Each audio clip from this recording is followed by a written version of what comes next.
በእግዚአብሔር ፊት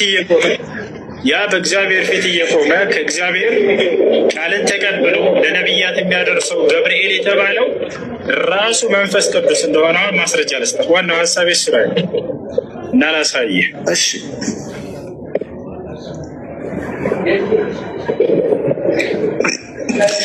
ያውና እዚህ ጋር አሁን አውቃቸዋል። በእግዚአብሔር ፊት ቆሞ ቃልን ተቀብሎ ለነቢያትና ለቅዱሳን የሚያደርሰው ገብርኤል እንደሆነ። ሁለተኛ ጴጥሮስ ምዕራፍ 1 ቁጥር 21 ትንቢት ከቶ በሰው ፈቃድ አልመጣምና ዳሩ ግን በእግዚአብሔር ተልከው ቅዱሳን ሰዎች በመንፈስ ቅዱስ ተመርተው ተናገሩ ይላል። ከእግዚአብሔር ዘንድ ቃልን እያመጣ ለቅዱሳን ሰዎች እየሰጠ እንዲናገሩ የሚያደርገው መልአክ ማን ነው? መንፈስ ቅዱስ። እዚያ ላይ ማን ብሎታል? ቅድም ገብርኤል ብሎታል ቅድም። ስለዚህ ያ በአምላክ እየተላከ ወደ ነቢያትና ወደ ቅዱሳን ቃልን እያመጣ ቢያደርሰው ወደ እነ ዘከርያስም ሲያመጣ የነበረው እኔ ገብርኤል ነኝ በእርሱ ፊት የምቆመው አለ። ቃልን እየተቀበለ ከአምላክ የሚያደርሰው ገብርኤል ነው። እዚህ ምን ብሎ ጠራ? መንፈስ ቅዱስ ነው ብሎ ጠራው። ቁርአንም ልክ እንዲሁ ለነቢዩ ሙሐመድ ሰለላሁ ዐለይሂ ወሰለም እኔ በአንተ ቃል የማመጣልህ እኔ መልአኩ ገብርኤል ነኝ አላቸው። አላህ በቁርአን ላይ ያንን ገብርኤል ራሱ መንፈስ ቅዱስ ነው ብሎ ገለጸ። ስለዚህ ሶስተኛ አካል እያመለካቸው ያላችሁት ራሱ መንፈስ ቅዱስ መልአኩ ገብርኤል እንጂ ሌላ አይደለም። ልክ እንዲሁ ሁለተኛ እያመለካችሁት ያላችሁት ከነቢያት መካከል አንዱ የሆነውን ክርስቶስን ነው። ይልቁንስ እነሱን ትታችሁ ብቸኝነት አምላካችን ልናገር ሁሱ እሺ አሁን አንተ ያመጣው እንትን የማይገናኝ ነው። ገብቷል? በነገራችን ላይ እኔ ማለት ከማደንቃቸው ወጣቶች አንዱ አንተ ነህ። ለምንድን ነው አንተ ነህ የምልህ? በሃይማኖት አንድ ባትመስለኝም ሰዎች ከፈጣሪ ጋር ኮኔክሽን እንዲኖራቸው የምታደርገው ኢፈርት ግሩም ስለሆነ ነው። አንተ አሁን በማይሆን ነገር ማለት በማይገጣጠም ነገር ነገሮችን ዝም ብለው የማይገናኙ ነገሮችን በማገናኘት ህሊናህ ራሱ እንዴት ይረካል? አሁን እዚህ ጋር ያመጣው ጥቅስ ቅዱሳን ሰዎች ይሄ ፍራንክሊ ነው የምነግርህ፣ ቅዱሳን ሰዎች በመንፈስ ቅዱስ ተደርተው ተናገሩ ማለት ከቅዱስ ገብርኤል ጋር ምንም የሚያገናኘው ነገር የለም። አዎ መንፈስ ቅዱስ በቀጥታ ገልጾላቸዋል፣ በመልአኩ በኩል የገለጸላቸዋሉ። ቅዱሳን ሰዎች ከእግዚአብሔር ጋር በቀጥታ ራሳቸው ተገናኝተዋል። በቅዱሳን መላእክት በኩልም ተገልጦ እግዚአብሔር አናግሯቸዋል። በቅዱሳን መላእክት በኩል እግዚአብሔር ሲያናግር ያ የተገለጠውን መልአክ ግን መንፈስ ቅዱስ ነው ብሎ ኢንተርፕሬት ማድረግ ኩቺዝ እስከ መቼ ነው ራሳችን ልናታልል የምንችለው? እና ይሄን ነገር እንትን እየው መልሰህ አንብበው እዚህ ጋር ታየው ይመስላል። በዚህ ነው አላህ ሱብሓነሁ ወተዓላ በቁርአን ላይ በሐዲስ ላይ ነቢዩ ሙሐመድ ሰለላሁ ዐለይሂ ወሰለም ቃልን የሚገልጥላቸው መልአኩ ገብርኤልን አላህ መንፈስ ቅዱስ ብሎ ጠራው። ልክ እንዲሁ ነቢዩ ሰለላሁ ዐለይሂ ወሰለም በሐዲስ ላይ ኢነ ሩሐል ቁዱስ ነፈኸ ፊ ረውዒ አሉ። መንፈስ ቅዱስ ቃልን በልቤ ላይ እፍ አለብኝ ወይንም ደግሞ አስተላለፈልኝ አሉ። እንዲሁም በዚህ መጽሐፍህ ላይ በእግዚአብሔር ፊት እየቆምኩኝ ለቅዱሳን እና ለነቢያት ቃልን የማደርሰው እኔ ገብርኤል ነኝ ብሎ ከተናገረ በኋላ እዚያው ሌላ ቦታ ላይ ደግሞ ያን ቃል በእግዚአብሔር ፊት ቆሞ ቃልን የሚያደርሰው ለቅዱሳንና ለነቢያት ራሱ በመንፈስ ቅዱስ ነው ብሎ ገለጸው። ይህን ካልተቀበላችሁ ከዚህ በኋላ ምንም ማድረግ አንችልም። እናንተ ግን መንፈስ ቅዱስ ራሱ እዛ ላይ እኮ መለኮት አካል ነው አለ ሁሱ እዛ ጋ እኮ ቅዱሳን ሰዎች ገብርኤል እየነገራቸው ጻፉ አይደለም የሚለው። ቅዱሳን ትንቢት ከቶ በሰው ፈቃድ አልመጣም፣ በመንፈስ ቅዱስ ነው የሚለው። መች በገብርኤል አለ? በገብርኤል ምሪት ጻፉ እኮ አላለም። በመንፈስ ቅዱስ ምሪት ነው የሚለው። በመንፈስ ቅዱስ ምሪት ከአምላክ ዘንድ ከተነርተው ይላል። አምላክ ማን ነው? እዛ ጋር አምላክ የተባለው ማን ነው? እግዚአብሔር አይደለ? አዎ እግዚአብሔር አይደል? ስለዚህ በእግዚአብሔር ፊት ቆሞ ቃልን ተቀብሎ ለቅዱሳን የሚያደርሰው ማን ነው?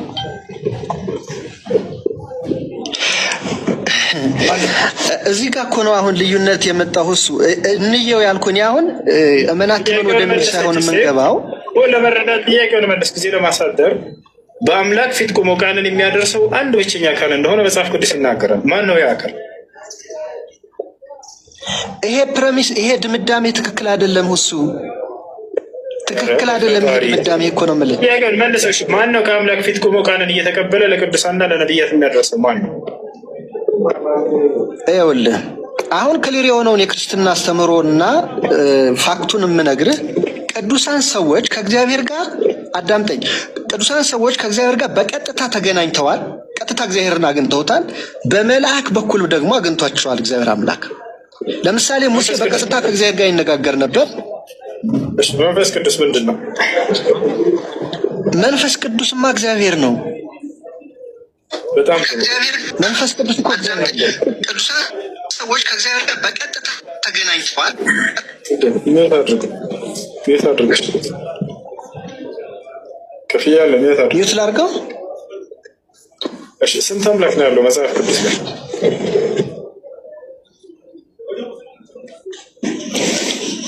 አንድ አምላክ ነው ያለው እሱ። እሺ የአንድ አምላክ ማን ይባላል?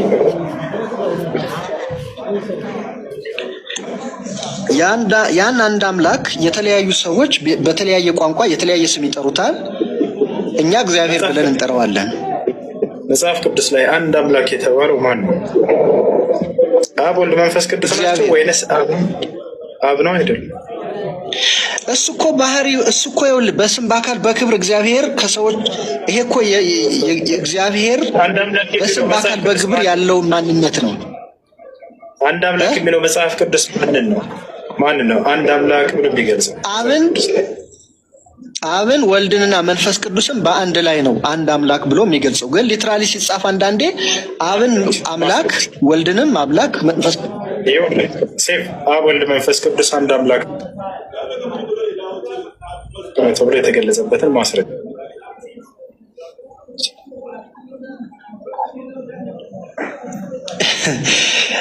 እሺ አሁን እግዚአብሔር አንድ መሆኑን እንድነግር ነው የፈለግከው? እግዚአብሔር አንድ አምላክ መሆኑን የሚያሳይ ጥቅስ አብ ወልድ መንፈስ ቅዱስ አንድ አምላክ ነው የሚለው ጥቅስ። ይኸውልህ አንድ አምላክ ካለ አንድ አምላክ እንደሆነ ካለ ከዛ በኋላ ሊትራሊ እነዛ የሚጠቀሱት ነገሮች የዛ ማስረጃ ነው የሚሆኑት። አብ ወልድ መንፈስ ቅዱስ አንድ አምላክ ነው የሚል ጥቅስ አለ ብለኸኛል ወይ? የት ነው ያለው እሱ? አብ ወልድ መንፈስ ቅዱስ አንድ አምላክ ነው። እሺ ኦኬ ሁሱ በቃ እንትን አንበል። ይሄንን በእንትን ባለመስማማት እንለፈው። ሁሱ ለመሰለ አልተረዳኸውም አንተ። ይሄ ባለመስማማት ሳይሆን ጥቅስ ያለኝ እንደምን አልኳት። የለም ወላሂ መጽሐፍ ቅዱስ ላይ እንደዚህ ምን ይላል? አዶ አይደለም ገብርኤል መንፈስ ቅዱስ ነው አልከኝ እኮ። እንደገና ደግሞ ገብርኤል ብቸኛ አምላክ ነው ያንን የሚሰራ። አሁን ያ መንፈስ ቅዱስ አምላክ ነው ስላልክ ነው ወደዚህ ቀጥታ የመጣሁልህ። መንፈስ ቅዱስ ገብርኤል መሆኑን በማስረጃ ሳየው አልቀበልም ማለት የራስ ፓንታ ነው። አሁን አብ ወልድ መንፈስ ቅዱስ አንድ አምላክ ናቸው እና ማስረጃ ጥቅስ ስጠኝ ስለህ ጊዜ የለም መልስ ዝም ብለህ ትስጣለህ። የቱ ጋር ነው አብ ወልድ መንፈስ ቅዱስ አንድ አምላክ ነው የሚለው ጥቅስ ያለው? የክርስቲያኖች የእምነት መሰረት ነው፣ ግን ማስረጃ የለም። በጣም እሱን አሁን እንዴት ነው ይሄንን ኮምፕሬንሲቭ የሆኑ ኖቶችን አዘጋጅቼ በሌላ ጊዜ እድል ከሰጠኝ ማውራት እንችላለን። ሊትራሊ እኔ የገባሁት ነቢያት ያስተማሩት ትምህርት እና ሙሐመድ ያስተማረው ትምህርት አንድ አይደለም። ፕላስ ደግሞ አንድ አምላክ የሚያስተምሩት አንድ አምላክ ከጊዜ ጥያቄ ያለው ሰው ነው።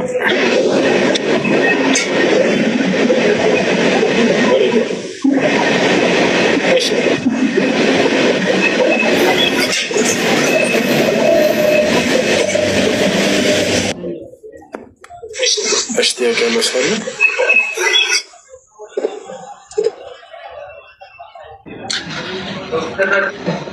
እኔ ሰው ነኝ። ሰው ነህ። አላህ ምንድን ነው ከተባለ ምንነቱ መለኮት ነው። በዚህ በምንነቱ በመለኮትነቱ ብቸኛ ነው፣ አንድ ነው። ማስረጃ ወኢላሁኩም ኢላሁ ዋሂድ ላኢላሃ ኢላሁ፣ እኔ አምላካችሁ አላህ አንድ ብቻ ነኝ፣ ከእኔ በስተቀር ሌላ ማንም አምላክ የለም አለ። አምላክነቱ ወይም መለኮትነቱ ብቸኛ ላይ የሚጋራው የለም፣ በምንነቱ አንድ ነው ስንል ይሄን ነው። ማን ነው ያ አካል ስንል ጊዜ አላህ ይባላል። አላህ የሚለው የማንነቱ መጠሪያው ነው።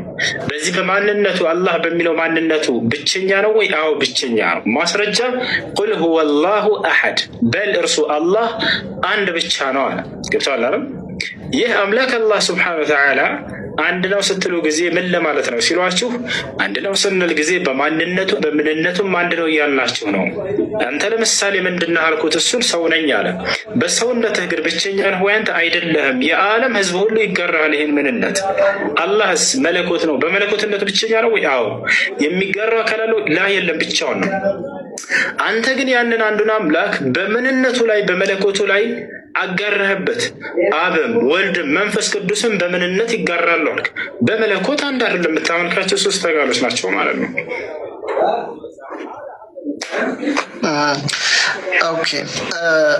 ኦኬ እሺ፣ ይሄንን በእንትን እንለፈው።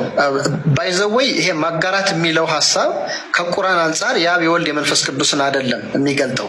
ከቁርአን አንጻር የመለኮትን ባህሪ ለማርያም እና ለመነኮሳቶቻችን እንዳጋራን ነው የሚገልጠው። ገብተዋል? እሱ አሁን አንተ ኤክስፕሌን ያረከውን አይደለም የሚለው ቁርአን።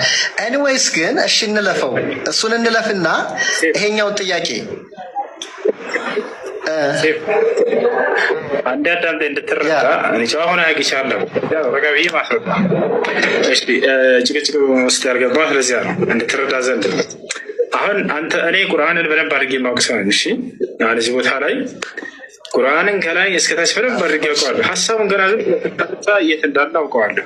እኔ ቁርአንን ያዝኩት ለጭንቅላት ያዝኩት ገና ህፃን እያለ 12 ዓመት ህፃን ልጅ እያለሁ ነው። በሙሉ ከኢትዮጵያ ተወዳድሬ አንደኛ ወጥቼበታለሁ። ኢትዮጵያንም ወክዬ ዓለም አቀፍ ውድድር አድርጌበታለሁ። ይህን የምነግርህ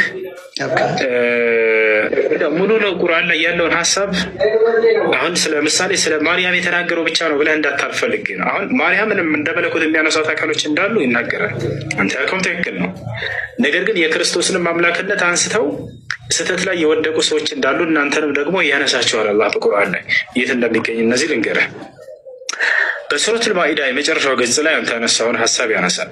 ምን ይላል ስለ አላህ ስብሐነሁ ወተዓላ ወኢዝ ቃለ አላሁ ያ ዒሳ ብነ መርየም አአንተ ቁልተ ሊናስ ኢተኺዙኒ ወኡሚየ ኢላሀይን ሚን ዱኒላህ ቃለ ሱብሓነከ ማ የኩኑ ሊ አን አቁለ ማ ለይሰ ሊ ቢሐቅ ኢን ኩንቱ ቁልቱሁ ፈቀድ ዐሊምተህ ተዕለሙ ማ ፊ ነፍሲ ወላ አዕለሙ ማ ፊ ነፍሲክ ኢነከ አንተ ዐላሙል ጉዩብ ማ ቁልቱ ለሁም ኢላ ማ አመርተኒ ቢሂ አን ያዕቡዱላህ ረቢ ወረበኩም ወኩንቱ ዐለይሂም ሸሂደን ማ ዱምቱ ፊሂም ፈለማ ተወፈይተኒ ኩንተ አንተ ረቂበ ዐለይሂም ወአንተ ዐላ ኩሊ ሸይኢን ሸሂድ ይላል። እዚህ ቦታ ላይ የሚያነሳው አንተ እንዳልከው አምላክን አንዱን አምላክ እንዲሁም ደግሞ ክርስቶስንም ጭምር እንዲሁም ደግሞ ማርያምን አምላክ አድርገው ስለያዙ ሰዎች የሚያወራ ነው። ገብተዋል አይደል? ያ ነው። በሌላ ቦታ ላይ አላህ ስብሐነሁ ወተዓላ ደግሞ አብን ወልድን መንፈስ ቅዱስን አምላክ አድርገው ስላነሱ አካሎች በሱረቱ ኒሳ የመጨረሻው ገጽ ላይ ይናገራል። እነዚያንም አምላክ አላህ እያነሳ አንዱ አምላክ ያሁን ነው። አዎ አብ ወልድ መንፈስ ቅዱስን ክርስቲያኖች አምላክ አድርገው አጋሩ የሚል ሀሳብ ካለ እሱን ኮድ ስጠኝና እኔ ሪፈር አደርጋለሁ። በጣም ጥሩ። እሺ አራተኛው ምዕራፍ 4 ቁጥር 171 ላይ 171 እና 172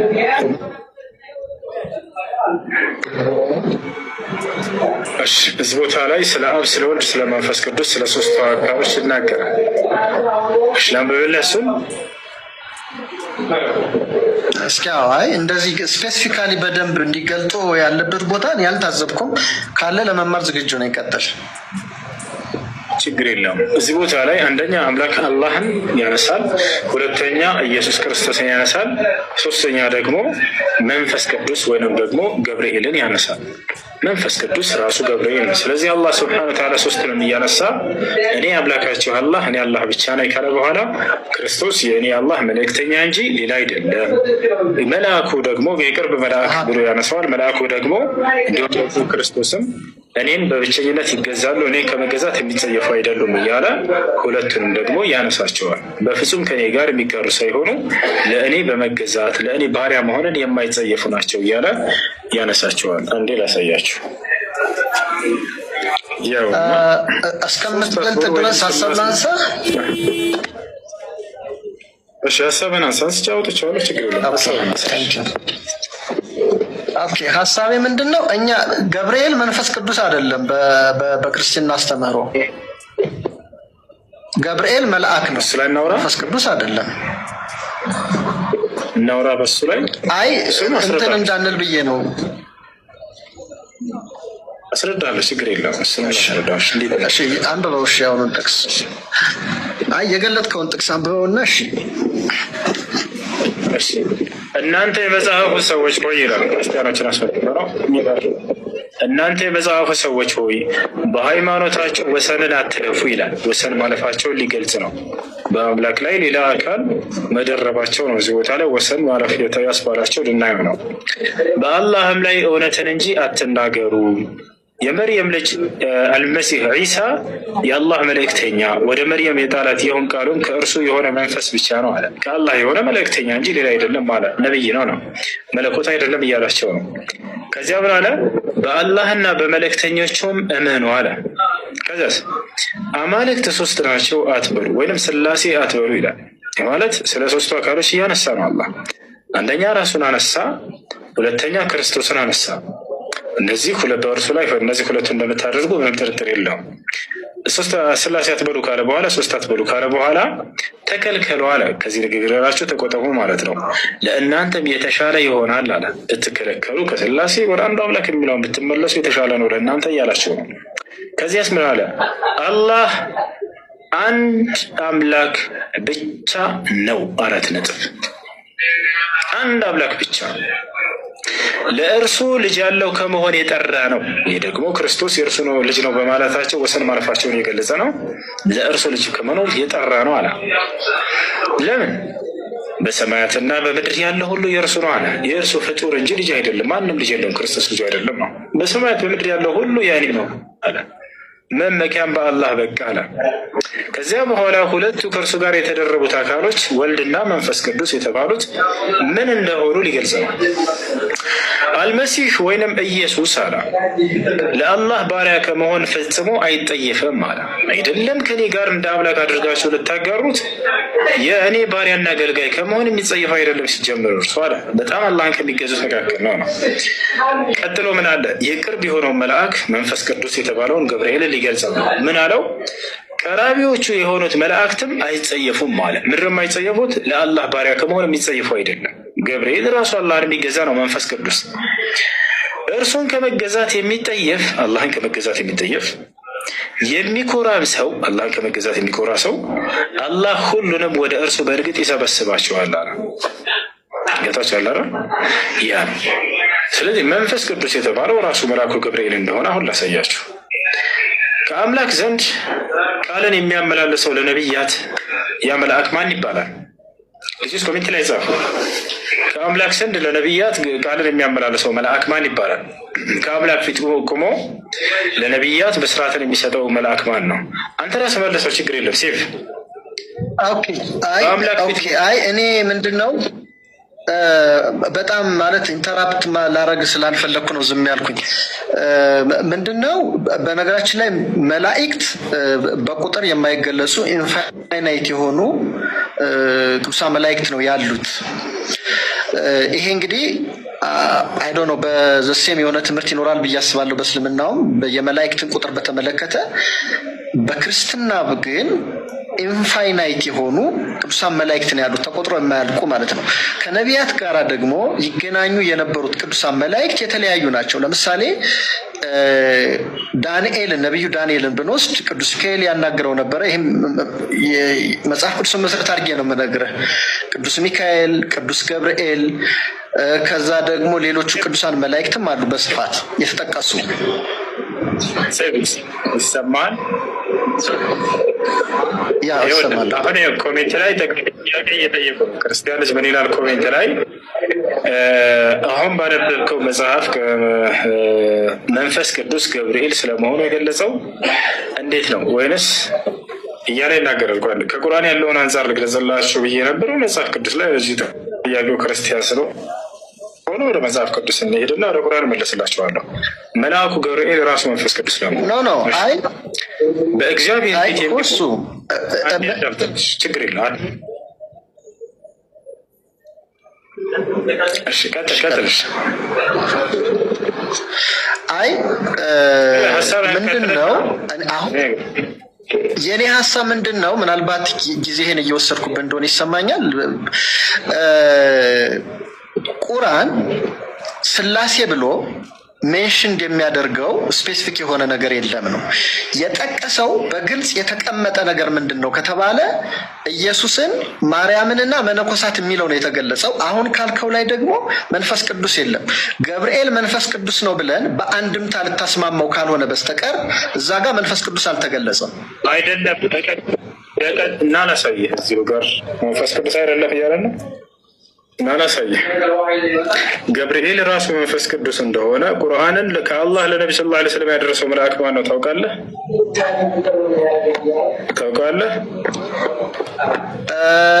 እንግዲህ አኮርዲንግ ቱ እስልምና ጅብሪል እንደሆነ ነው ቁርአን ላይ ያልከን። እሱ ላይ መንፈስ ቅዱስ መሆኑን የገለጠበት የለም ገብርኤል እያልከን ነበር አይደለ?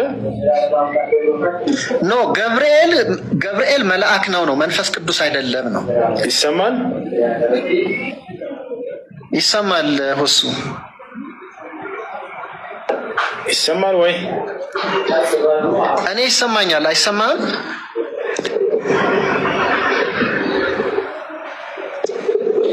እሺ ይሰማል አይደል? ከተሰማ አሁን ቅድም ምን አልከን? እሱ በቁርአን ላይ መንፈስ ቅዱስ ገብርኤል እንደሆነ የተገለጠበት ቦታ የለም ብለሃል አይደለ?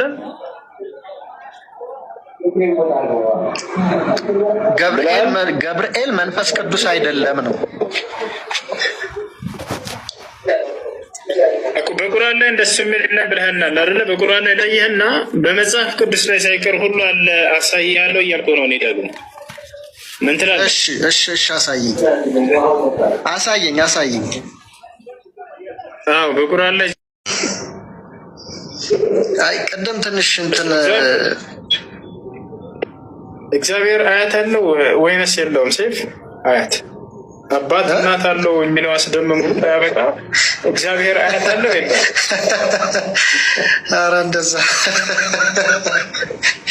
ኧረ እንደዛ ያለ አስተምሮ የለም ወሱ አሜን ነው ጌታ ሰው አለ።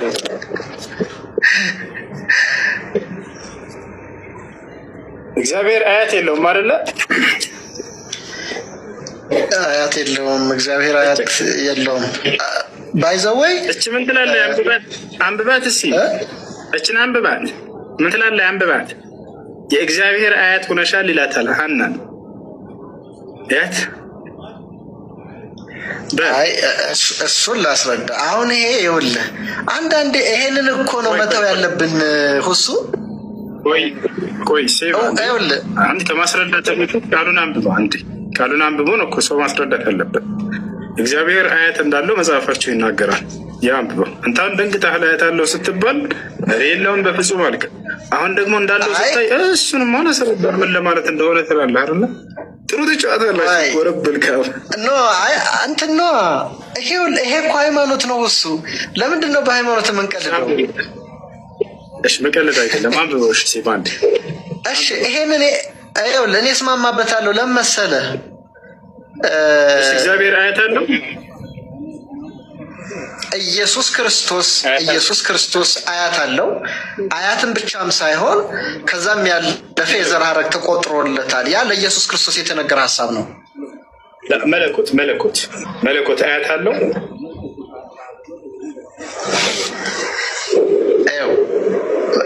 ይሄንን ነው እሱን ነው አሁን አያት የተሰኘው በስጋ ክርስቶስ በስጋ ተወልዷል፣ ተገልጧል። ስጋ ደግሞ የወሰደው ከአዳም ዘር ነው። እግዚአብሔር የሚለው የመለኮት መጠሪያ ነው የስጋ መጠሪያ? እግዚአብሔር የሚለው የመለኮት መጠሪያ ነው። እኛ ኢየሱስ ክርስቶስን እግዚአብሔር የሚለው የመለኮት መጠሪያ ከሆነ መለኮት አያት አለው ማለት ነው። ምክንያቱም የእግዚአብሔር አያት ነች ነው የሚለው።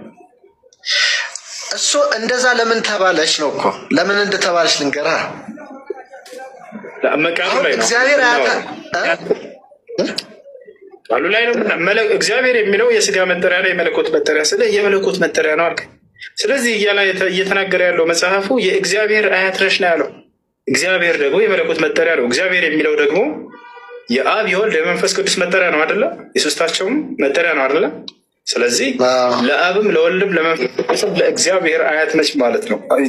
አምላክ በክርስትና አባት አለው እናት አለው የሚለው አስደንቆና አስደንቆ ሳያበቃ አያት አለው ብሎ እናረፋውን ደግሞ እንትን ነዋ። ይኸው አሁን ይሄ ማለት ነው። ይሄ ባይዘወይ አሁን ይሄንን በማለትህ እኔን አጠቅመኝም። አሁን ለምሳሌ አንተ እኔን ለመጥቀም ወይ እዚህ ያለ 1400 ሰው የተከታተለ ነው አይደል እንዴ? ይሄን በማለትህ የሚጠቀም ሰው የለም። ገብቶሃል? ይኸውልህ ወገናችን ሰማላ ድምጼ ምክሩን ተውና እባክህ ምክሩን ተውና አሁን እንደተን እዚህ ቦታ ላይ ምን ትላለህ አንተ ነው አያት አለ የሚለው ነው። ዮኒ አሁን ትቀበላለህ? አሁን ዮኒ አለ ለምሳሌ በጣም ጨዋል ነው። ዮኒ ላስረዳህ። ሰላም ነው? እንዴት ነው ዮኒ? ሰላም ነው? እንዴት ነው? አለን አማን ነው አለን። እንዴት ነው? እሺ እግዚአብሔር አያት አለ የሚለው ነው። ዮኒ ትቀበላለህ? አሁን እግዚአብሔር አያት አለ ያ በጨረሻ አልቀበልም። ትክክለኛ እምነት ይሄ ነው። ምክንያቱም እግዚአብሔር የሚለው የመለኮት መጠሪያ ከሆነ የመለኮት መገለጫ እስከሆነ ድረስ መለኮት ደግሞ አያት ሊኖረው አይችልም አይደል? ምክንያቱም እሱ መስማት ነው። ልጅ ጓድ ጥያቄን ጠየቀው፣ እሱን ደግሞ ስማው። ለምሳሌ በማርያም ዘር ይችላል። በማርያም ዘር ለምሳሌ እና ትንሽ ላውራ። እሺ አሁን ምንድነው በተለይ የሙስሊም ወንድሞቻችን አንድ ነገር መረዳት ያለባቸው ኢየሱስ ክርስቶስ ወይም አምላክ ተወለደ ስንል በስጋ በሰው መገለጡን ለማመልከት እንጂ ከመጀመሪያው አምላክ በመወለድ ኤግዚስት አረገ እያልን አይደለም። የአምላክ ኤግዚስተንስ በመወለድ የመጣ አይደለም። እኛ ተወለደ ምንል ኢየሱስ ክርስቶስ በስጋ ነው የተወለደው ነው። ኢየሱስ ክርስቶስ የምንለው ይሄ ክርስቶስ ትምህርት ነው እየተናገርክ ያለው ወይንስ ከራስህ ነው ከቤተ ክርስቲያን ነው? ያው ክርስቶስ ያስተማረው ሐዋርያት የሰበኩት ትምህርት ነው። አዎ በጣም ጥሩ። ኢየሱስ ክርስቶስ እኔ በስጋ የተገለጥኩኝ አምላክ ነኝ ብሏል። በተደጋጋሚ አስተምሯል። ክርስቶስ በስጋ እንደመጣ አንድ ጥቅስ እኔ በስጋ የተገለጥኩኝ አምላክ ነኝ ያለበትን አንድ ጥቅስ መጽሐፍ ቅዱስ ላይ ክርስቶስ በስጋ ለመገለጡ አንድ ጥቅስ አይደለም፣ ብዙ ጥቅስ ማቅረብ ይቻላል። በስጋ እንደመጣ እኔ በስጋ እንደመጣ ከአንተ በላይ አምናለሁ። እሱ ሳይሆን አሁን ጥያቄያችን እኔ በስጋ የተገለጥኩኝ አምላክ ነኝ ያለበትን አምላክ ጌታ አምላክ መሆኑን ላውጣልህ። እንድዜም በስጋ ደግሞ መገለጡን አልጠየኩም። እኔ በስጋ የተገለጥኩኝ አምላክ ነኝ ያለበት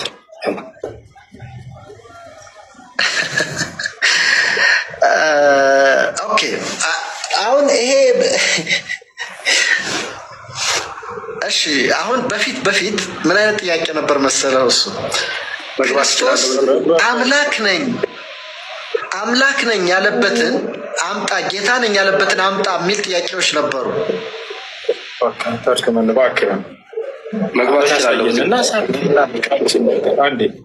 ወይም ቃል አልመሲሕ አና አልኢላህ አልሙተጀሲድ እኔ በስጋ የተገለጥኩኝ አምላክ ነኝ ያለበት ክርስቶስ የት ነው? አለቀ በቃ። በስጋ የተገለጠ አምላክ ነው አላቸው። እሺ የቱ ጋር ያለ ዮኒ? አቤት እሱ ዮኒ አለ። ይህን መመለስ ትችላለህ? አንተ ጥያቄ እኮ የማይለውን ነገር እኮ ነው የምትናገረው። ለምሳሌ ብዙ ነገሮች መልስ የሌለውን ጥያቄ ነው የምጠይቃቸው፣ ግን የምጠይቀው ከራሳቸው ከራሴ አይደለም። ያላለውን አልን ማለት እኮ ከባድ እኮ ነው። እሱ ያላለውን ለምሳሌ በእናንተም ያላሉትን እንዴት ነው ብሏል የምንለው? አንልም እኮ እሱ ከሆነ ያላለውን ለምን እንዳላደረጉ ታስተምሩበታላችሁ። ክርስቶስ ያላለውን ቃል ነው የሚያስተምሩት። ወረከል ካዕባ እንዳለ የምጠይቃቸው ጥያቄዎች አንዲት ቦታ ክርስቶስ አላስተማራቸውም። በክርስቶስ ትምህርት የማይኖር ሰው ግን አምላክ የለውም ይላል ቃሉ ሲናገር። አሜን ነው። ስለዚህ ክርስቶስ አላስተማረውም ይሄን ትምህርት። ምን ብላችሁ አስቡ። በክርስቶስ ትምህርት አይደለም እየኖራችሁ ያላችሁት፣ ከክርስቶስ ትምህርት አስወጥተዋቸዋል። ወንዶቻችን ጥያቄ ያለ ወይም በዚህ ላይ ፈልቃለ ይቀጥል። እኔ እግዚአብሔር ነኝ ብሎ አይናገርም እኮ ዓለምን እንትን ብየዋለሁ ምን ብየዋለሁ ምናምን ብሎ በምክንያት ይነግርሃል እንጂ እኔ ብቻዬን ነኝ አይፈጠርም እኮ። ይሄን አምጣልኝ ብትል ከየትም አይመጣም። በእናንተም በኩል እስቲ ተሰጠኝ ይላሉ።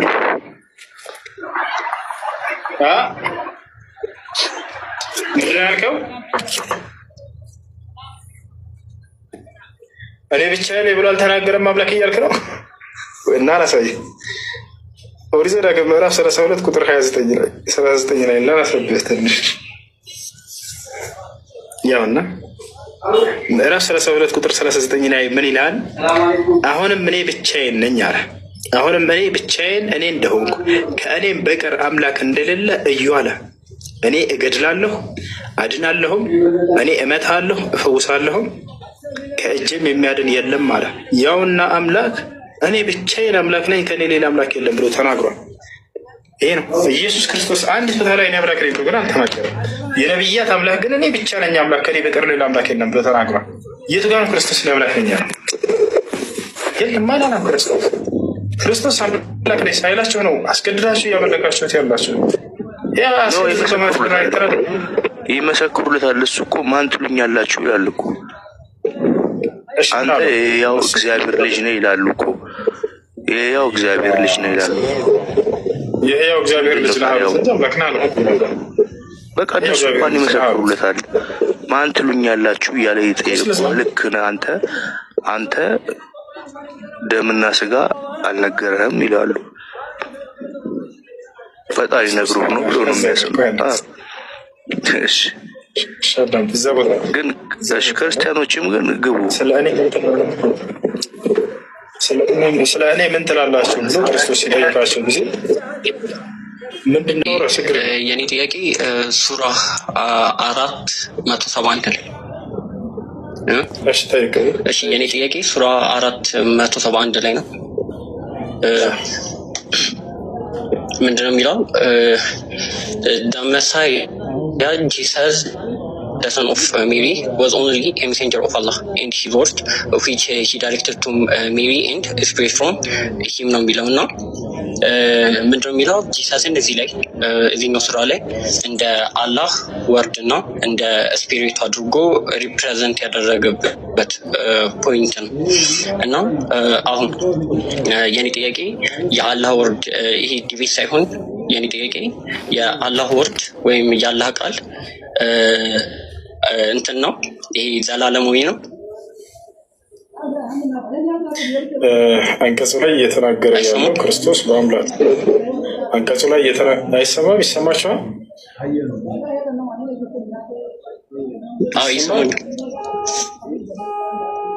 አንቀጹ ላይ እየተናገረ ያለው ክርስቶስ በአምላክ ቃል መገኘት ነው። በአምላክ ቃል ሆን በሚለው ቃል መገኘትን እየተናገረ ነው።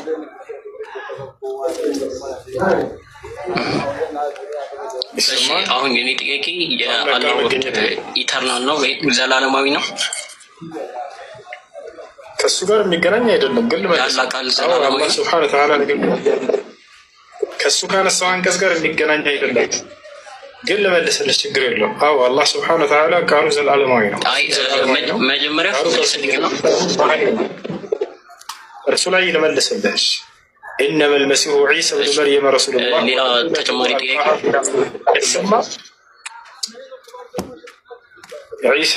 ስለ ዒሳ በአላህ ቃል መገኘትን እየተናገረ ነው። አላህ ፍጥረታትን ሆን በሚለው ቃሉ ሰማይ ምድር እንዳስገኘ ዒሳንም ሆን በሚለው ቃሉ እንዳስገኘው እየተናገረ ነው።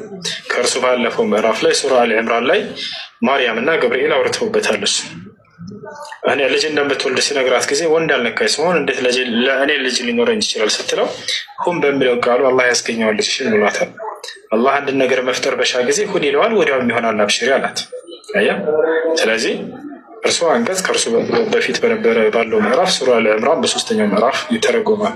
እዚያው ላይ ገብርኤልን መጥቶ በስርዓት ነገራት። ክርስቶስ የሚባል ልጅ ትወልጃለሽ ነው ሲላት አና የኮኑ ሊ ወለድን ወለም የምሰስኒ በሸር አለችው። ወንድ ያለመካይ ትሆን ለእኔ እንዴት ልጅ ይኖረኛል ስትል ቃለ ከዛሊከ ላሁ የኽልቁ ማ የሻ አላህ ያሻውን ፍጥረት ልክ እንዲሁ በዚሁ መንገድ ይፈጥራል አላት።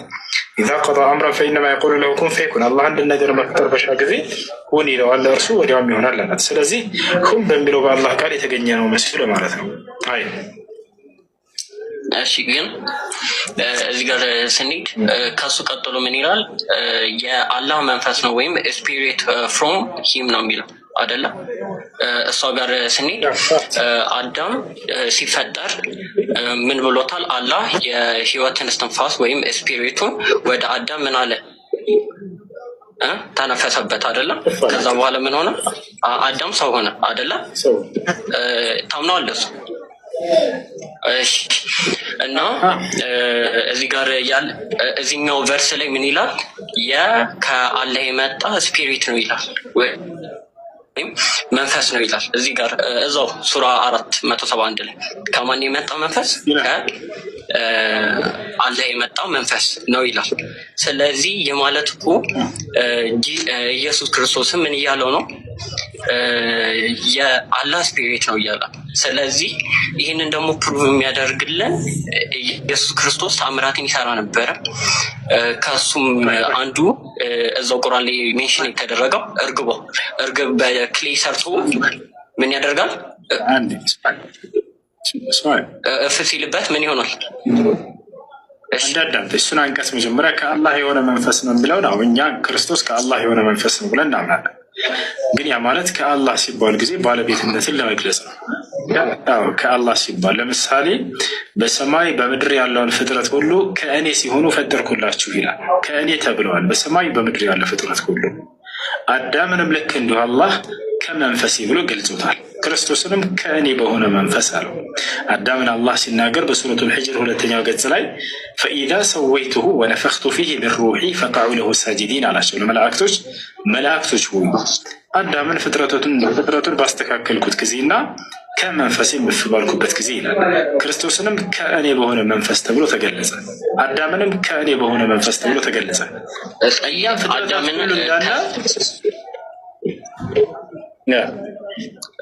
አዳምን ያለበትን ንገረኝ። ችግር የለውም። ያው 15ኛው ምዕራፍ ቁጥር 29 ላይ ቁጥር 29 ፍጥረቱን ባስተካከልኩትና በውስጡ ከመንፈሴ በነጻሁበትም ጊዜ ለእርሱ ሰጋጆች ሆናችሁ ውደቁ አለ። ከመንፈሴ ብሎ አላህ ገልጾታል አዳምን። ግን ሜንሽን እኮ እዛው አዳምን እኮ ከመንፈሴ ብሎ አይደለም እኮ ያደረገው። እዚህ ጋር ከመንፈሴ እፍ አልኩበትና ተፈጠረ ነው ያለው። እዚህኛው ላይ ግን እዚህኛው ሱራ ላይ የሚለው ግን ስፒሪት ፍሮም ሂም ነው የእሱ መንፈስ ነው ብሎ ነው የገለጸው እንጂ ከመንፈሴ እንደዚህ ያደረገው ከመንፈሴ እንደዚህ ሆነ ነገር አላለም። ከመንፈስ እንደሆነ የተባለበትን ላሳይ። እዛው መለስ ብሎ እዛው ምዕራፍ ላይ ገብርኤል ለማርያም ሲነግራት ጊዜ ኢነላህ ዩበሽሩኪ ቢከሊመቲን ሚንሁ እስሙሁ መሲሑ ዒሳ ብኑ መርየም ከእርሱ በሆነ ቃል እያለ ይገልጸዋል። ከእርሱ በሆነ ቃል ከእርሱ በሆነ መንፈስ ተብሎ ይገልጻል። ክርስቶስ ከአላህ በሆነ መንፈስ ነው እና ስለዚህ ከእርሱ ሲባል ጊዜ ባለቤትነትን ለመግለጽ ነው። ከእርሱ ሲባል የግዴታ ከእርሱ አካል የተገነጠለ ማለት አይደለም። ባለቤትነትን ለመግለጽ ነው። እኔ ከእኔ በሆነ 10 ብር ሰጠሁ ብል ከእኔ የሆነን 20 ብር ሰጠሁ ብል ያ ነገር ባለቤትነትን የሚገልጽ ነው። ታዲያ መንፈስ ማለት ምንድን ናቸው? አላህ ያቸው ፍቅሮች ናቸው። ባለቤትነትን ለመግለጽ ነው።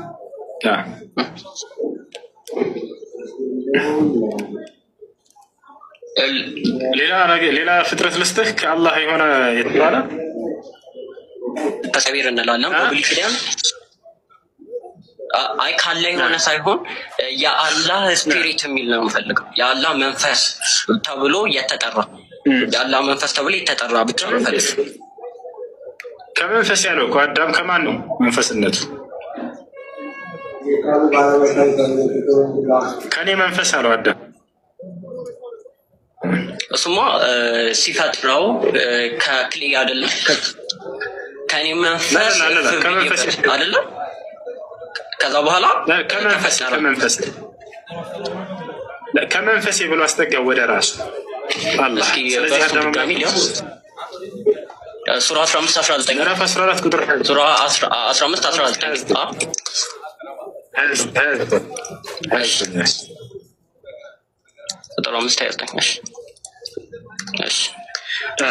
ሌላ ልጨምርልህ ከመንፈሱ እፍ አለበት።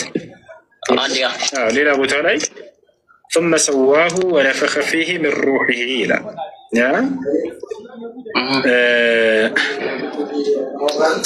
ከመንፈሱ እፍ አለበት ይላል። ከመንፈሱ እያለ አዳምን እንደውም እኛ ሰዎችም ሁሉ በዚህ ተገንዘናል። እኛ ሁላችንም በነገራችን ላይ ከአላህ በሆነ መንፈስ ነው። እዚህ ጋር እዚሁ ሱራ ላይ ግን የኔ ጥያቄ እዚሁ ሱራ ላይ ከመንፈሱ ፈጠረው የሚል እንትን ንገረኝ። ኢየሱስ ክርስቶስን ከመንፈሱ ፈጠረው የሚለውን ንገረኝ። ራሱን ኢየሱስ ክርስቶስን እዚህ ጋር ሜንሽን ያደረገው ምንድነው የሚለው? the Messiah, Jesus son of Mary, was only a messenger of Allah and his word which was directed to Mary and the spirit from him አይደለ? እሷ ላይ ነው የኔ ጥያቄ። እና ስፒሪት ፍሮም ሂም ሲለው ሆሊ ያደረገው እየጠራው ነው። ምን ብሎ ሩሁን ሚንሁ ብሎ ማለት ነው አይደል? እኮ ከእርሱ ሆነ መንፈስ ፈጠረው የሚለውን አይደለም። እንደ አዳምን እኮ እዛ ፊደል ፈልገህ ነው ፈጠረው የሚለው ፊደል ነው ወይንስ አላህ መንፈስ ናቸው? እኔም አንተም አዳምም ክርስቶስም ከአላህ በሆነ መንፈስ ነው የተገኘው። ከአላህ መንፈስ ፈጠረው። ከአላህ መንፈስ ተገኘ አንድ ላይ ከአላህ መንፈስ ተገኘ የሚለውን ነው ፈልገው። ማንን? እሷን ቨርስ ንገረኝና ማንን ተገኘ የሚለውን ፊደል ነው ወይንስ ምንድን ነው? ቅድም አዳም ራሱ ከአላህ መንፈስ ተብሏል አልኩ።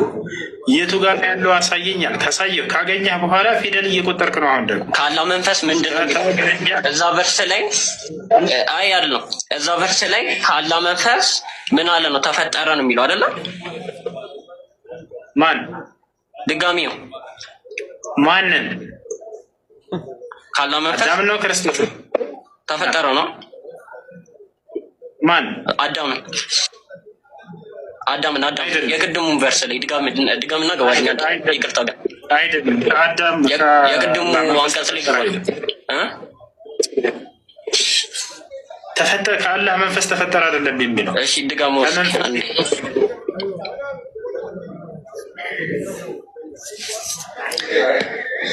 ፍጥረቱንም ባስተካከልኩት ጊዜና ከመንፈሴ በዘራሁበት ጊዜ ወይንም በፍ ባልኩበት ጊዜ ነው የሚለው ወገናችን።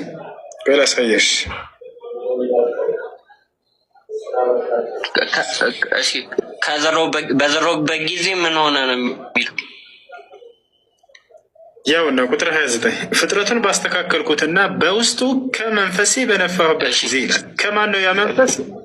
ከአላህ ነው አይደል? ያ መንፈስ ያው ስለዚህ አዳምራጆች ሁናችሁ ወደ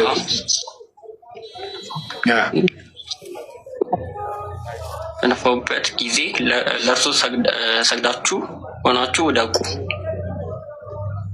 እና መላእክቶቹን እንደዚህ ያላቸው አይደለም? ወደቁ ወደሱ።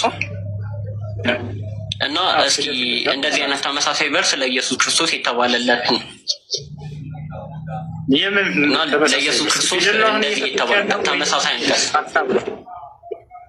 ማለት አይደለም። እዚህ ጋር እኮ እዚህኛው ቨርስ ላይ የሚለው ተመሳሳይነት የምለው አሁን እዚህ ጋር ስፒሪት ፍሮም አላህ ወይም ያለው መንፈስ ብሎ ብቻ ነው ያበቃው አይደለ? ያለው መንፈስ ብሎ ነው ያበቃው አይደለ? አዳም ከኢየሱስ እንደውም የአዳም ይበልጣል። ለምን እንደሆነ አስረዳ። ተመሳሳይ ሳይሆን ይሄ ከአዳም ከኢየሱስ ይበልጣል። የኢየሱስን መንፈስ ወደ ድንግል ማርያም አምጥቶ የዘራት ማን ነው? እፍ ያላት መልአክ አይደለ? ገብርኤል። የኢየሱስን መንፈስ ወደ ማርያም መጥቶ እፍ ያለባት ማን ነው? ገብርኤል። የአዳምን ደግሞ ማን ነው? ገብርኤል ሳይሆን ራሱ አምላክ ነው። በቀጥታ ከመንፈሴ እፍ ባልኩበት ጊዜ አለ አምላክ በቀጥታ ነፍሱን ከዘራለትና መልአክ መጥቶ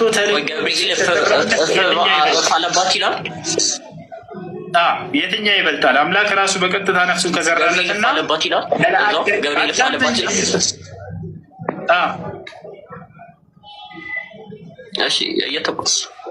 ገብርኤል ፋለባት ይላል ወይስ ከገብርኤል ወደ እርሷ? ገብርኤል ነው ተልኮ ወደ እርሷ ፈነፈኽና ፊህ ሚን ሩሒና እያለ አላህ ይናገራል። ጌታ ወረድክ በጌታ ስም። ስለዚህ ማን ይበልጣል በአፈጣጠር ከተባለ አዳም ይበልጣል። ለምን ከተባለ የመልአኩን ማን ነው የክርስቶስን ነፍስ ማን ነው ሄዶ የዘራው ከተባለ መልአኩ ገብርኤል ነው ከአላህ ዘንድ ተልኮ።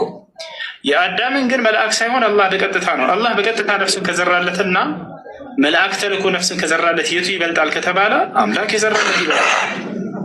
እናበላልጥ ከተባለ ማለት ነው። አንድ ሜት አድርጉ አንድ እስኪጨርስ። ሁለተኛ መላእክቶች ስገዱለት ተብሎ ታዞለታል በቁርአን ላይ። ማን? ለአዳም ሰግደውለታል። ለክርስቶስ ግን ያው አንድ ማን አልሰገዱለትም። ሶስተኛ አዳም ገነትን ገብቶ እንዲኖር ጸጋ የተሰጠ አካል ነው። ክርስቶስ ግን ገነትን ገብቶ አልኖረም። ይዟቸዋል። አራተኛ ክርስቶስ እንደማናችንም ከእናቶቻችን ማህፀን ነው ስጋ የተሰራለት። ይዟቸዋል። አዳምስ ለአምላክ አላህ ስብሐነ ወተዓላ በእጁ ነው የሰራው። አዳምን አምላክ በእጇ ክብሩን አድርጎ ከሰራውና በእናት ማህፀን ውስጥ መገኘት የትኛው ነው አስደናቂው ተአምር? የእሷ ነው፣ የአዳም ነው። ነገር ግን ይህን ስላቸው ጊዜ በአፈጣጠር ይብለጥ እንጂ አዳም። ይሄን የምንናገረው ለምንድን ነው? ክርስቶስን አምላክ ለማድረግ የማይሆን ቦታ ስለሚሄዱ ነው የአዳምን አፈጣጠር የምንገልጽላቸው። ነገር ግን በደረጃ ማን ይበልጣል ከክርስቶስና ከአዳም ከአላህ ዘንድ ባላቸው ደረጃ ከተባለ ክርስቶስ ይበልጣል።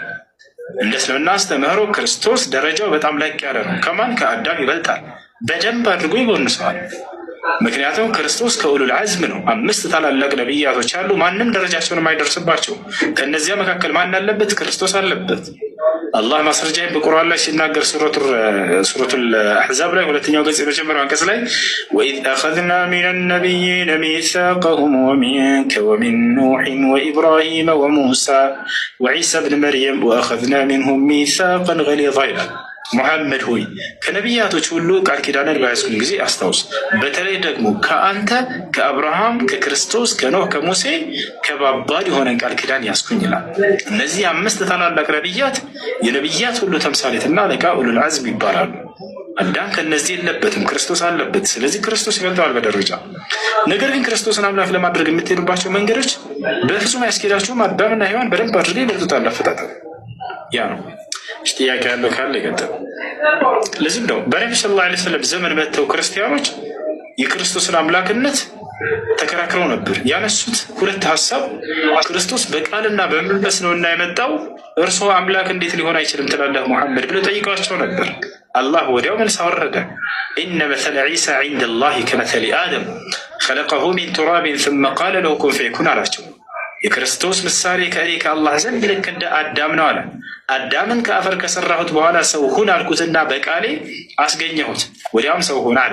ስለዚህ አዳም በቃል ነው የተገኘው፣ በአምላክ ቃል። ምን በሚለው ቃል? ሁን በሚለው ቃል። ወደ ድንግል ማርያምም ገብርኤል ተልኮ በመጣ ጊዜ ወንድ ያልነካኝ ሲሆን ለእኔ እንዴት ልጅ ሊኖረኝ ይችላል ስትለው አላህ ሁን በሚለው ቃሉ ያስገኘዋል አላት። ክርስቶስም ሁን በሚለው ቃሉ ተገኘ፣ አዳምም ሁን በሚለው ቃሉ ተገኘ። አንደኛ ነው። ሁለተኛ በቃል በሚለው አንድ ከሆኑ በመንፈስ በሚለውም ልክ እንዲሁ በእርሱ በአምላክ መንፈስ ነው እና የተገኘው አምላክ እንዴት ሊሆን አይችልም ባሉ ጊዜ አዳምም ልክ እንዲሁ ከመንፈሴ ነው የሰራሁት ብሎ አላህ ተናገረ። ሱረቱል ሒጅር ምዕራፍ 15 ቁጥር 29 ላይ ስለ አዳም ሲናገር ፈኢዛ ሰወይቱሁ ወነፈኽቱ ፊህ ሚን ሩሒ ፈቀዑ ለሁ ሳጅዲን አላቸው። ለመላእክቶች ምን አላቸው? አፈጣጠሩንም ባስተካከልኩኝ ጊዜና ከመንፈሴን በዘራሁበት ጊዜ ለእርሱ ሰጋጆች ሆናችሁ ውደቁ ተባሉ። ከመንፈሴ ብሎ ገለጸው። ክርስቶስንም አላህ ምን አለው? ከመንፈሴ ብሎ ገለጸው። ወሩሑ ሚንሁ ተባለ። ክርስቶስ ከእኔ በሆነ መንፈስ ተባለ። ባለቤትነትን ለመግለጽ እንጂ ከአላህ ተገንጥሎ የሄደ ነው ማለት አይደለም። ሁለታቸውም አዳም ክርስቶስ ጌታቸው አለ። ከእኔ የሆነ ገንዘብ ከእኔ የሆነ ልብስ ብል ያ ልብሴንም ባለቤትነት የሚገልጽ ነው። ጌታቸው አለ። እኔ ለእርሱ ባለቤቱ ነኝ ማለት ነው። አላህ መንፈሶችን ፈጥሮ አዘጋጅቶ ጨርሷል። ልክ አዳም በተፈጠረበት ጊዜ እስከ ዓለም ፍጻሜ ድረስ የሚፈጠሩትን ነፍሳቶች ሁሉ የክርስቶስንም ነፍስ ሳይቀር ፈጥሮ አዘጋጃቸው። ልክ ክርስቶስ የሚፈጠርበት ጊዜ ሲደርስ ጊዜ ገብርኤልን ና ነው ሂድና ከእነዚያ መንፈሶች መካከል ክርስቶስን መንፈስ ወስደህ በማርያም ላይ ዘርተህና ነው። ከዚያም መልአኩ ገብርኤል መጣ፣ በማርያም ላይ እፍ ብሎ ዘርቶ ሄዳለ። ያ ነው ከተፈጠሩ መንፈሶች መካከል አንዱ መንፈስ ስለሆነ ከመንፈስ ብሎ ባለቤትነቱን ለመግለጽ አላህ ከመንፈስ ብሎ ገለጸ። ሌላ ነገር አይደለም። ያ ነው። እሺ ጥያቄ አንድ ይቀጥል። እሺ ልቀጥል። ቀጥል። እሺ ቀደም ሼክ ዘዋል የሚለው ልጅ ጋር ስታወሩበት የነበረው ኢሹ ላይ የተወሰኑ ጥያቄዎችን ስታነሳ ስለነበረ እሱ ላይ መልስ ነው።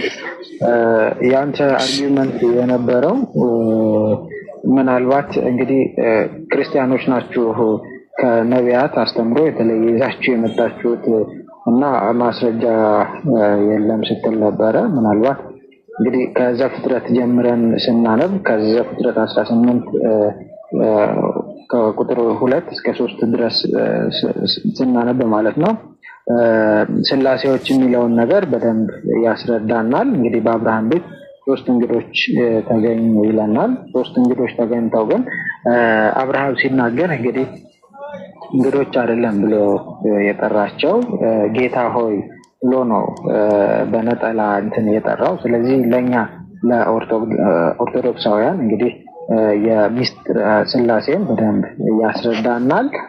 በተጨማሪም ደግሞ መጀመሪያ ከዘፍጥረት ጀምሮ ፍጥረታትን ሲፈጥር ደግሞ ዘፍጥረት 1:26 ቁጥር 26 ላይ ምን ይላል? ሰውን በመልካችን እንደ ምሳሌያችን እንፍጠር ብሎ ዜጋ እንግዲህ በአካል አንድ ብቻ እንዳልሆኑ ያስረዳናል ማለት ነው። ይሄን እንድትይዝልኝ እፈልጋለሁ። ፕላስ ጅብሪል መንፈስ ቅዱስ ነው የሚል አርጊውመንት ይሰማል። አንዳንድ ሀሳብ እያነሳ አንዳንድ ሀሳብ እያነሳ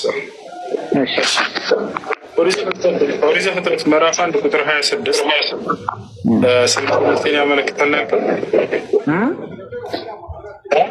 ኦሪት ዘፍጥረት ምዕራፍ 1 ቁጥር 26 ስላሴን ያመለክትልኛል ያልከው እግዚአብሔርም አለ ይላል።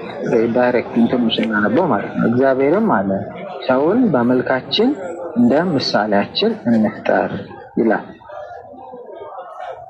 ስለዚህ እዚህ ጋር ስለዚህ አሁን እዚህ ጋር አንተ ጠይቀህና ስንት አካላት ናቸው? አንተ ነህ ስላሴን አስረዳለሁ ብለህ የመጣው ነገር እናንተ ስንት አካል አለ እሱ ጋር? ዛትስ ዋይ ለዛ ነው አንድ ብቻ ነጠላ ብቻ እንዳልሆነ እዚህ ጋር ያስረዳል ማለት ነው። ከዛ ዝቅ ብሎ ደግሞ በአብርሃም ቤት 3 እንግዶች ተገኙ ይለናል። እሱ ጋር ቁም። ስንት ናቸው? እዚህ ጋር እየተናገረ ያሉት ቁጥራቸውን እዚህ ጋር ቁጥራቸውን አልገለጸውም። ግን እታች ደግሞ ዘፍጥረት ላይ 18 ላይ በአብርሃም ቤት 3 መሆናቸውን ያቅም ነበር እሱ ሲናገር። ሙሳ ያቅም ነበር እሱ ሲናገር ስንት እንደሆኑ ማለት እግዚአብሔር ማለት ሰውን በመልካችን ምሳሌያችን የሙሴ መጽሐፍ አለ እንደሱ ያ ነው። ስንት ናቸው ብሎ ነው ሙሴ ያመነው? እሱ 3 በአብርሃም ቤት እኮ ተገኙ አይደል? 3 መሆናቸውን ገለጸ። እሱ ጋር አሁን እግዚአብሔር ማለት ሰውን በመልካችን እንደ ምሳሌያችን እንፍጠር አለ ይላል። እዚህ ጋር 3 ናቸው በልጩ እዚህ ጋር 3 የሚል ነገር አልተገለጸም። ግን ከታች ደግሞ ዘፍጥረት 18 ላይ ስትሄድ ከቁጥር 2 እስከ 3 ደግሞ ስትሄድ በ3 ሰዎች ምሳሌ ምዕራፍ 1 ቁጥር 26 ላይ ጨረስሽ። ስለዚህ እግዚአብሔር እንደ 3 ናቸው በሚለው ልሄድልህ። በቃ 3 እንደሆነ አልተገለጸም ብሎኛል። አንተ ግን 3 ናቸው ብለህ ስለምታመን በእነሱ ላይ ልሄድልህ። እግዚአብሔር ማለት ሰውን በመልካችን እንደ ምሳሌያችን እንፍጠር አለ ይላል። ከ3ቱ የሥላሴ አካሎች ማን ነው እንፍጠር እያለ እየተናገረ ያለው? ለማንስ ነው እንፍጠር እያለ እየተናገረ ያለው? በህልውና የለ ሚስትር ምናልባት ሚስትር ሰዎች እሺ አዳምጠኝ ጠየቀኝ አይደል? ለማንስ እኛ ኦርቶዶክሳውያን ምን ብለን እናምናለን? እግዚአብሔር አንድ ነው፣ ግን በአካል በስም ሶስት ነው ብለን እናምናለን። አካል ማለት አብ የተለየ ገጽ አለው፣ ወልድም የተለየ ገጽ አለው፣ መንፈስ ቅዱስም እንዲሁ የተለየ ገጽ አለው ብለን እናምናለን። እንዲሁም ደግሞ ሶስት ስም አለው ብለን እናምናለን፣ አብ፣ ወልድ፣ መንፈስ ቅዱስ።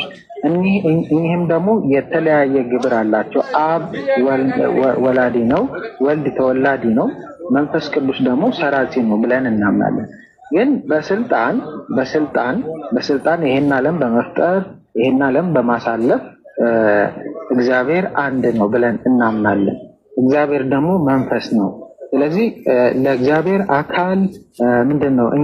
በእኛ አስተሳሰብ እንደምናስበው ይሄ አካል እጅ ምናምን ወሰን የሚባል ነገር ለእኛ አምላክ እንደናንተ የሚገለጽለት አምላክ አይደለም። ኦርቶዶክስ ነህ? ቆይ እንደናንተ ኦርቶዶክስ ነህ?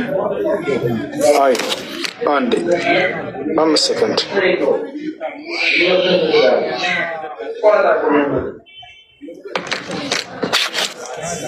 እንደናንተ አካል ምናምን እጅ ምናምን አንልም። በአዳም ላይ ያለው መልክ ሁሉ በአብና በወልድም በመንፈስ ቅዱስም አለ።